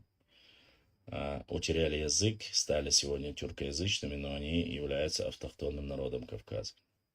Я вас прошу, не спрашивайте ингуши, чеченцы, откуда появились. Гала, нохчи до определенного времени ранее были одним народом. Вот, уже позже, я же сегодня в первой части рассказывал. Да сейчас мы уже ментально разные, но ДНК, прошлое в основном одно. Сегодня невыгодно, поэтому сегодня, если ты скажешь о единстве, то я думал, они пришли, а откуда у них появился язык тюркский? Ну как откуда? Астаго. Кто уничтожил Аланское царство? Вот оттуда и остался тюркский язык. Вот это интересно тоже ночью. Уничтожили, кто уничтожил Аланское царство? Они же не уходили, там не оставляли все. Вот они и сделали их тюркоязычными. По крайней мере, так утверждают. Не знаю, может быть не так. Но ученые утверждают, что по ДНК, и ДНК показывают, что они не пришли, что они автохтонные. А вот язык считается, что они переняли у тюрков. Варствуйте ночи бу. Варствуй ночи цаоа бушебеш. Я только давайте так. Центаровский. Ой, цабеш, ой, ночи чуабеш бьют у нас. Диахабеш, кем они хотят, пускай будет. Нохчи — это народ. Я по тейпам не делю. А то, что тейпы, там есть гары, некое, вары, это на усмотрение каждого человека свое. В с соседям лезть я не буду. Потому что там есть тоже такие же, которые говорят, что они чисто ингуши и уарствуй. А есть уарствуй там, которые говорят, нет, мы уарствуй, и мы отдельно вообще. Как народ отдельно может. Короче, это мина замедленного механизма, заложенная еще со времен царской России. Нужно знать, но не делиться. Баха. Да. Бах Центаровский. А кумыки тогда тоже. Я не буду ничего говорить про кумыки и все остальное. Давайте я не буду это уже оставим. Кумыки себя называют и гуннами, и хазарами, и тюркскими племенами, и кемерийцами. Что насчет них я ничего не буду говорить. Не хочу. Я не историк по кумыкам или по аварцам. Давайте уж про нашу историю, а так слегка я могу сказать там. Взаимоотношения наших я могу сказать, а так я не буду.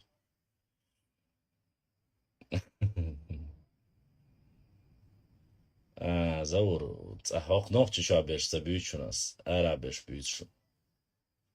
Я понял, что для эрудиции, но и все же не будем об этом. Им лучше знать, кто они, откуда они.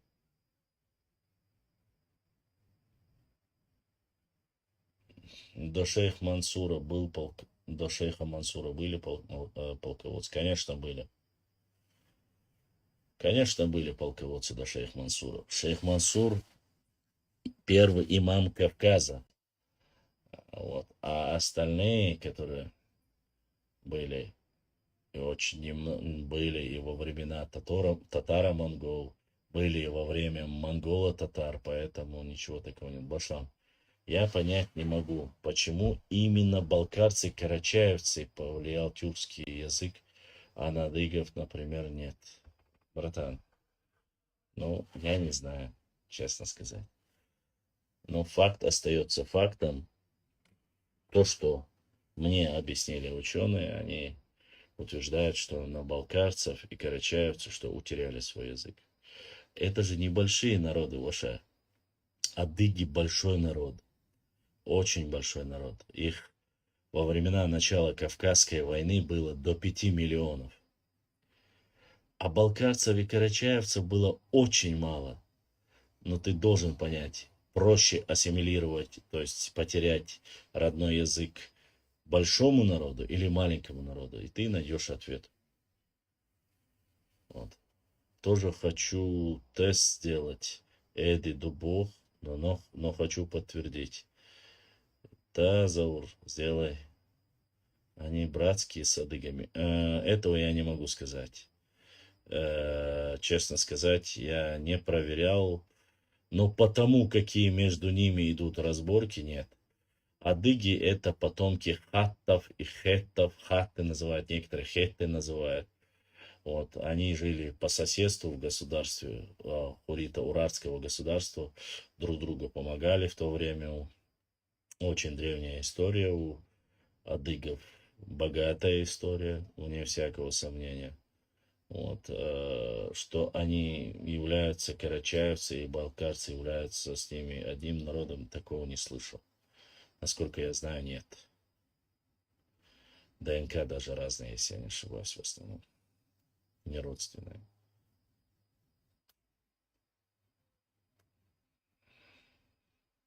Их разные должно быть ДНК.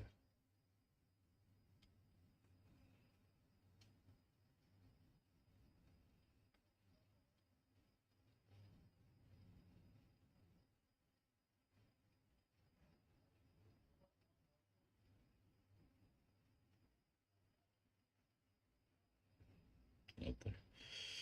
Задавайте вопросы, друзья. До шейха Мансура не было имамов. Нет, не было. Первый имам шейх Мансур. Потом Гамзат Бек, Гази Мухаммад, имам Шамиль. После были, до не было.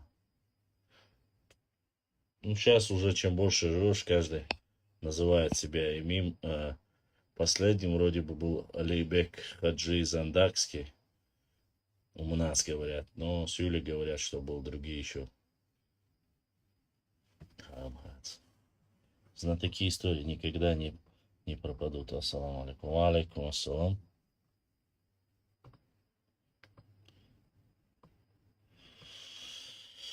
А правда, что Кавказ было имя правителя Кавказа? Нет, неправда.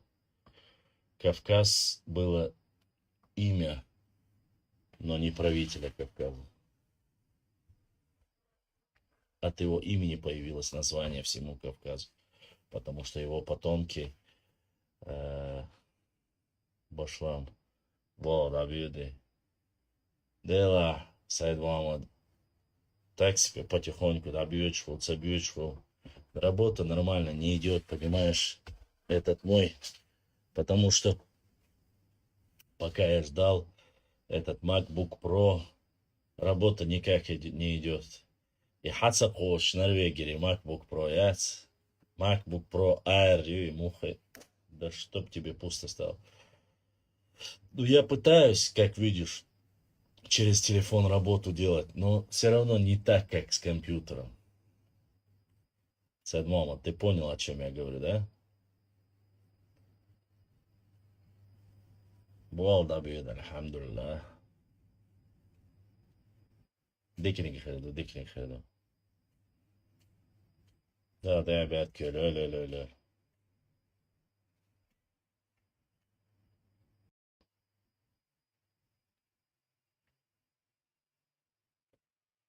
Так что как-то так, братан.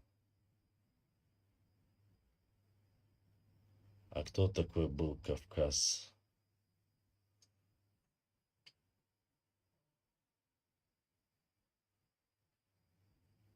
Кавказ. Кавказ был потомком Иафета. Иафет был потомком пророка Нуха. Вот. От него пошли вот непосредственно Мокш Ай, Дик А, Нахи, Леки, Дзурдзуки.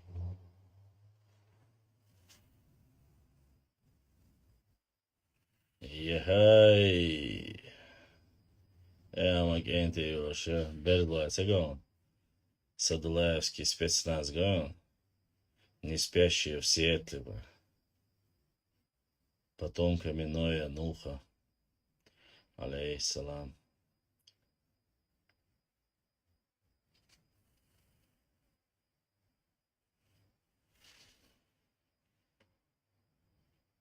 О, бункер Джоашу. Откинул окно, сижу здесь. Чтобы ветер. Да, бессонница. Работаю. Сегодня я написал 7 статей. Мог и больше, конечно, но вот, по крайней мере, решил, что не буду загружать. То мало пишу, то много пишу по мере возможности. А ингуши где жили во время урартов? Не было такого народа, ингуши в то время. Расул Альдеев. Как они могли жить вместе с нами, если тогда их не было? Ну, я ж тебе и говорю, не было тогда. Причем тут это? Я ответил, брат, ты слышал, что нашли пещеру на границе с Дагестаном? Нет, не слышал. Странник 86. Сейчас в горах хорошо очень. Наверное. В горы в этом году я, к сожалению, очень мало побывал. Тот, кто обещал меня повезти, обманул. Ну, наверное, он не смог повезти. Вот, к сожалению, поэтому так мало записей. Да, сегодня я с Харсиноя закинул.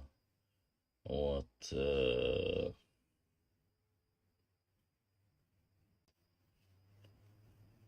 Понемножку пытаюсь. Есть одно видео еще с Галанчурского района. Видео-то так понемножку у меня есть, но я сам-то понимаю, что если я сам не поеду, не сниму, то это совсем другое. Когда другие снимают, это одно дело. А когда ты сам едешь и снимаешь, нужно взять с собой энтузиаста, который не сбежит сразу.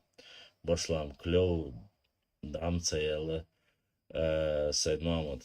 Я на рыбалку не ходил, я без машины пока. А когда нету машины, просить у людей, я 1-2 раза попросил, у людей времени нету, да и желания нету на рыбалку ездить. Поэтому пока рыба есть, клев есть, говорят, очень хорошо в Аланюрте клюет. Вроде бы открылся и пригородный пруд тоже открылся, но я не ездил, пока возможности нету. После эфира свяжись со мной, расскажу про один проект. Хорошо, у тебя книга есть, брат? Я имею в виду, которую ты написал, если где можно приобрести, который ты написал. К сожалению, странник, материал у меня есть, но книгу я не написал. Один из братьев обещал мне проспонсировать, напечатать книгу. Но я, по крайней мере, пока не смог напечатать. Это очень дорогое удовольствие. Не знаю, как сложится. Если получится, конечно же, обязательно напечатаю. Сделаю. Спасибо тебе, Башлам. А то Ибрахим мне не верил. Какой Ибрахим не верил? Олег Арнольд. Брат, это правда, что в Чечне принимают гости в каждом доме? Конечно, правда. В каждом доме понятие это как, что ты имеешь в виду? Что наш народ гостеприимный? Конечно, гостеприимный. Принимают гостей всегда, берегут, хранят. Но гость должен знать свое место, то есть у него должен быть свой этикет, а мы, как принимающая сторона, знаем,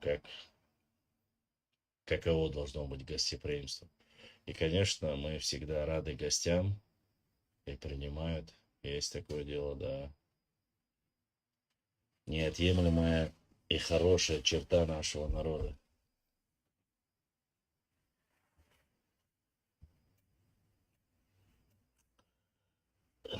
Что есть, то есть. Все нормально, Зора, я понял, братан. Это есть. Гостей принимать умеют в Чечне. Особенно. По крайней мере, я своих гостей всегда на руках носил. И думаю, так каждый.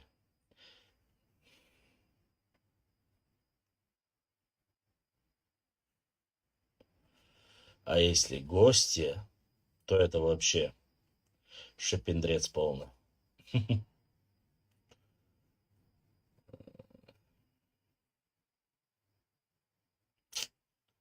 Так, что у нас дальше? Задавайте вопросы. А ну, колокольчики. Древние колокольчики. А ну, а ну. Дай Аллах вам здоровья. Гость всегда будет благодарен вашему дому. Ну, гости у нас всегда на вес золота. Башлам, это есть, брат.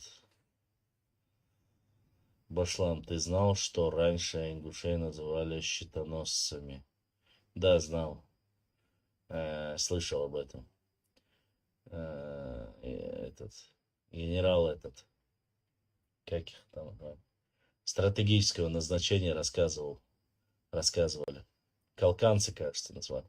Спроси, у кого есть экземпляры журнала Пхармат. Очень интересная вещь. У кого есть журнал Пхармат, дайте знать, напишите в директ. Очень интересная вещь зовут, говорит.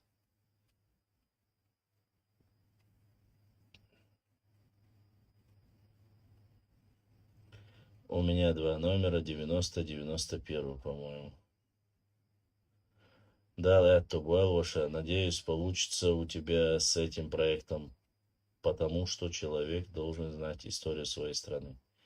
Потому что таких историй очень мало. ДРСЛ странник. Проблема нашей истории не в том, что у нас мало историков или нет, я не знаю.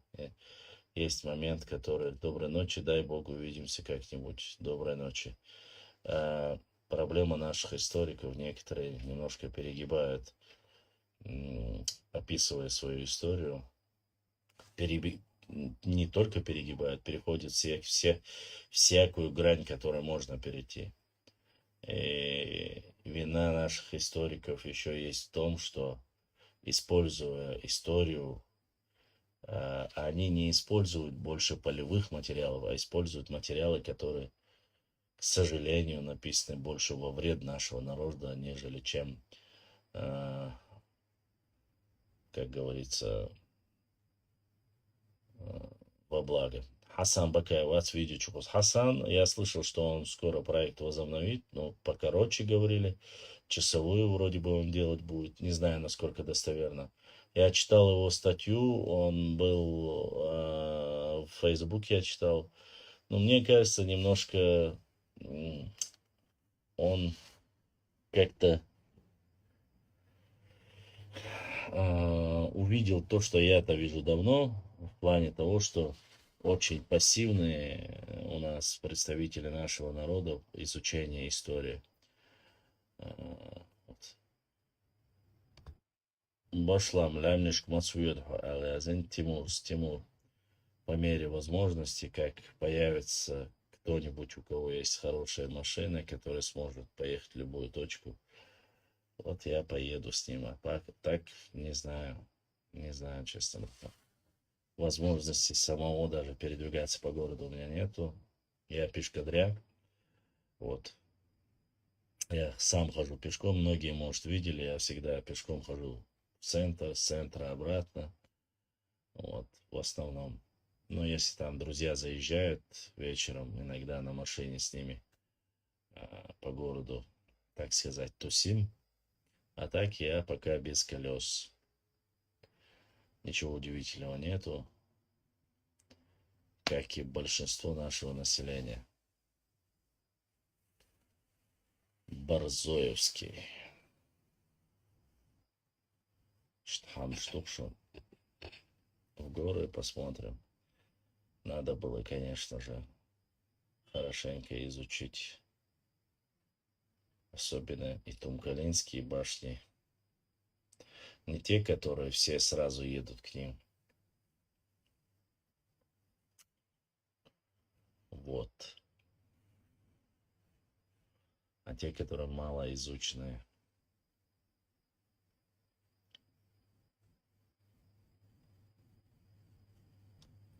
А ну, задавайте вопросы. Друзья, просыпайтесь активно. Велик яца. Баркал дерес хил Тимурдалты абят кёл. Лёль. Велик яца дам школу. Тебе Геленуаги ноша. Дерес хил дал сейдет, братан. От твоих слов уже тепло стало на душе. Гелик это, конечно, заоблачная мечта. Гелик мы попросим в раю, иншаллах, у Всевышнего Аллаха. В этой жизни я очень сомневаюсь, что он будет у меня.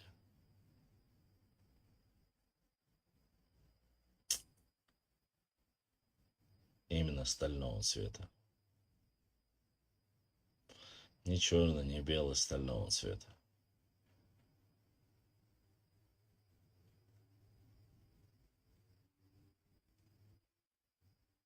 Дальше.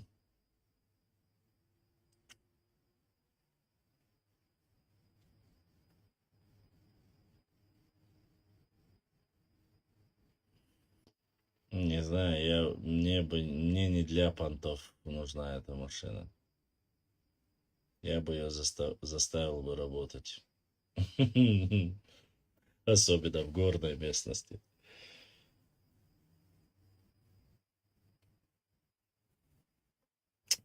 Ey kaçan son üyesi. Ey kaçan son üyesi. Так что я это говорю, почему в раю. Это была тема, я помню, Хаехам Бармятсон. Ролик был еще года 2-3 тому назад. Кажется, 2-3 или может раньше. На одном из проповедей. Да, это как раз когда еще были старые Мерседесы 600-е. Молодой человек, но бедный, мискин, спросил у имама, а можно ли а если я попаду в рай, могу ли я попросить все, что угодно? Он говорит, да, можешь. Имам говорит, да, можешь. Он говорит, а еще вопрос можно? Можно я попрошу 600-й Мерседес в раю?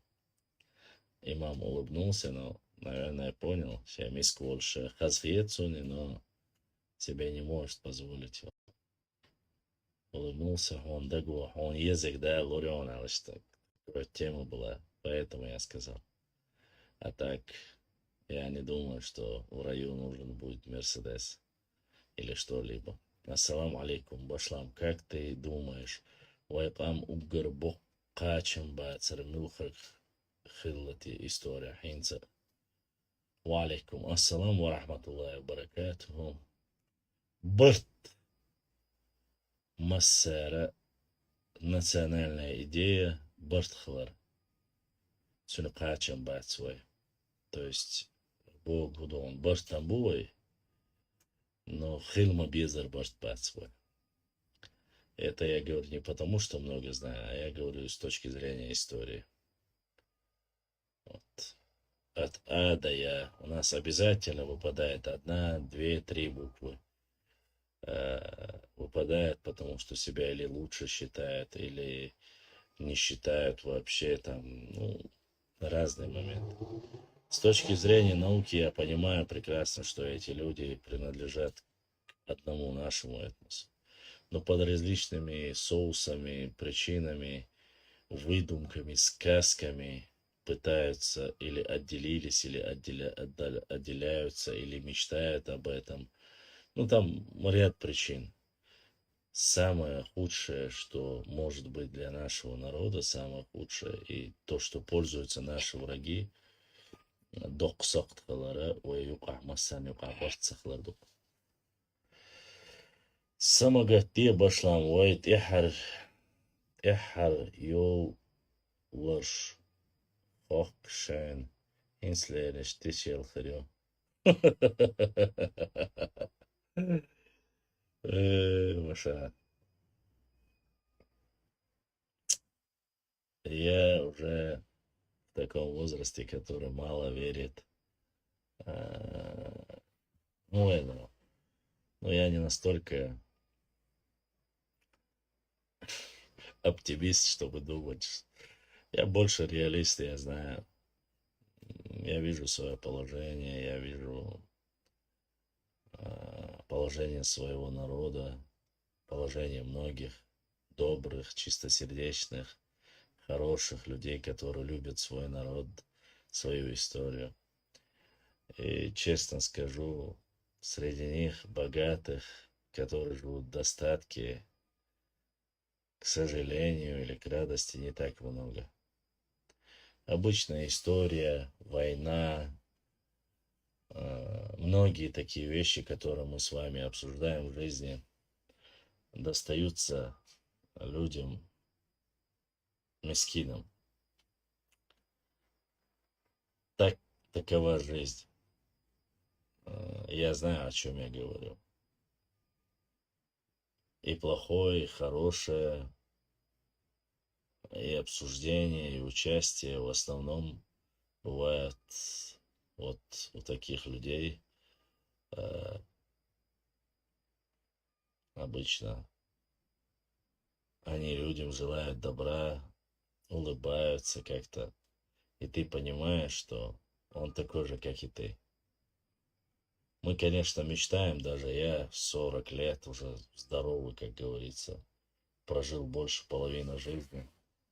И знаю, что не стоит, вроде бы нужно быть реалистом, но даже я себе порой позволяю мечтать.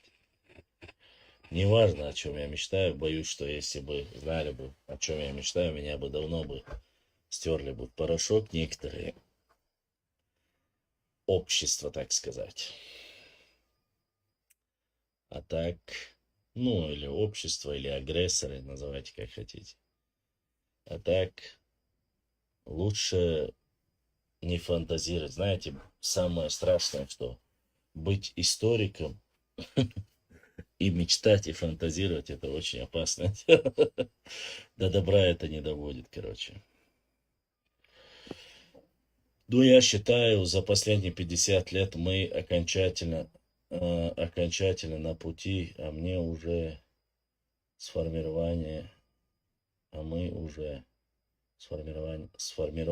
нация, сформирование нации, не путать с народом и родоплеменным обществом. Ну, я не говорю, что мы не сформировавшийся этнос, я такого не говорю. Конечно же, мы сформировались и формируемся как этнос, сложились. Речь не об этом, речь о том, что мы говорим о том, что Бартхелера, вот я сужу по своим эфирам, я сужу, как мы отражаем нападки на свой народ, на свою родину.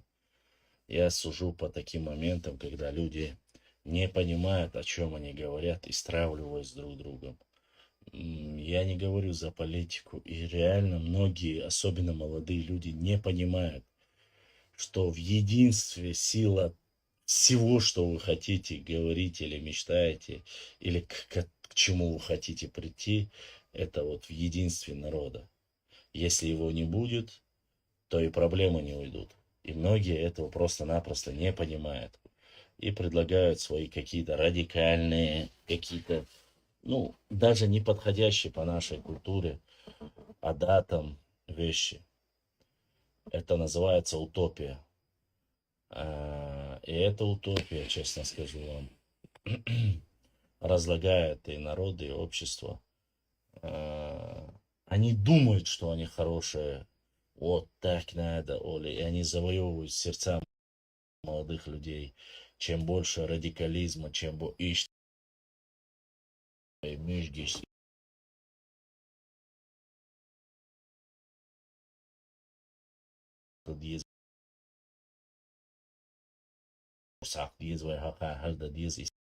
сидят, крутят, вертят ни о чем. Почему? Потому что, что бы это ни было, это قيتم خلبيز برتاح دي ساخر شو دي عشان يقع يو ما من شد عني سأل أن دق ديق دي الخلج حيق أو تغلج يقبر أتو царах лейш баату. Это психология, это идеология. Не каждый это поймет. Оно очень связано, конечно, с историей. По истории это можно понять. Тот, кто изучает историю. Не так вот, чтобы сказать, в таком-то году было сражение, в таком-то году было это. Нет, вопрос не в этом. История это жизни сотни тысяч людей, которые прожили. Как они жили, как они умирали, какова была нравственность, этика, по каким они были, как они жили. Были они традиционалистами, или они были конформистами, лежебоками, трудоголиками, воинами или сказочниками, которые всю жизнь прятались в тени, а потом, когда воины погибли, они вышли, развернули вот так свои плечи и сказали, а если бы не мы воевали, то не было бы ничего. На самом деле, такие моменты в истории очень много их. И тот, кто не знает историю, он будет наступать снова и снова на те же самые грабли. Этот народ будет снова и снова приходить к погибели. Если не учитывать свои ошибки, если не учиться, если не жить, не размножаться, народ перестанет существовать приспособленцами. Это касается любого, всех народов. Но у нас это чувствительно, потому что мы не такой уж и большой народ, чтобы мы могли себе позволить отдать этого, отдать того. Не путать снова этнос и народ. Создание государственности или же возрождение своего народа. Создать народ проще всего. Главное, чтобы были бабки и была территория. Воссоздать и восстановить этнос, это, к сожалению, сложно. Так, быстро сейчас попытаюсь ответить. Нохчиусу Башлам, у меня вопрос 1770. Вот сколько у нас квадратных километров было? 1770, очень сложный вопрос. Я тебе не могу сказать ориентировочно, я тебе могу сказать, что было, если сегодня где-то 17, но, наверное, было где-то, может быть, за 25 тысяч квадратных метров, если сегодня 17 тысяч. Вот, это раз. Во-вторых, Борт Тамбува и Башлам. Мабува и Башлам. Борт Бу. Асбат Сабах. И других еще. Башлам. Маскилу. Терзанте. Это опасный вопрос. Последний раз 116 был. Если его первый насчет чеченцы, просто времени мало. К сожалению, этносую. Этносую. Я занимался Дипл, знаешь. Этнос Нохчиду, а народ это те, кто проживает на одном промежутке. К сожалению, друзья, у меня заканчивается время. Продолжить я дальше не могу. трафика больше нету. Пендердол 39 секунд осталось. Масана ДРС Хейл. Шинстагу Донатия Тенчундалса Юэль. К сожалению, больше трафика у меня нету. Ханса Иснаса. Набрать, подзаработать и в пятницу. Если до этого раньше